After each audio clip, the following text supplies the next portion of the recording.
Hello, this is Christopher Ruspe. I'm coming to you at the end of another long day as a comprehensive financial planner. And if you're following the headlines, the big news in Wall Street this week was the IPO, initial public offering of Robinhood stock, which is the process by which a private company becomes a publicly traded company. I'm looking at the Yahoo Finance page here with the headlines on it. There's a picture of the owners of Robinhood, the founders of Robinhood, with big smiles on their face because they know as well as anyone that they've just really struck gold by bringing this thing public. Also, the irony is that it was a terribly bad performing investment on its first day. It was down in excess of 8%, which is one of the worst performing IPOs of its size in a very long period of time. The last one that you might remember that was down this much was Uber Technologies. And this gets me onto a subject of two things that I think are really important to talk about today.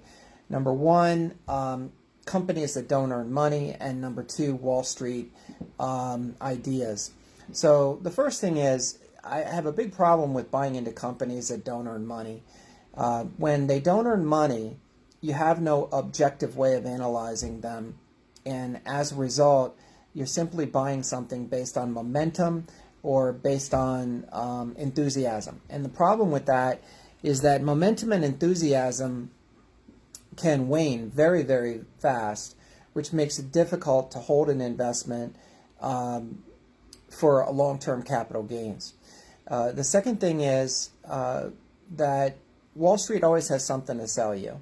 And when they come out with these ideas and these IPOs and these mergers and acquisitions and reverse mergers and acquisitions, it's always seems like to be just another way for them to generate huge investment banking fees and justify huge bonuses so they can go out and buy huge yachts.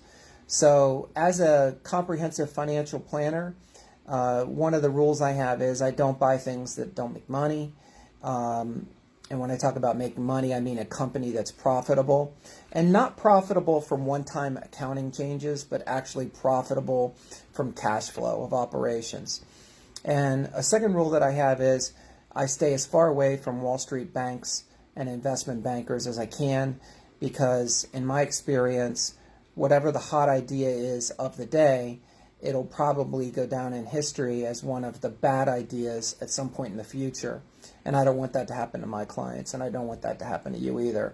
So those are two tidbits for today. Let me remind you that we now have our videos on my website at appliedfinancialwisdom.com. So if you don't like to follow social media, you certainly don't have to. And if you really want to make sure that you get all of the most recent content and all of the best, fastest content, subscribe to one of my channels and turn on your notifications so that you can see my videos that are coming out in the near future. Thanks for your suggestions that have been coming in by email, and keep an eye on my blog on my website at appliedfinancialwisdom.com. And as always, I wish you good health, happiness, and success. Talk to you soon.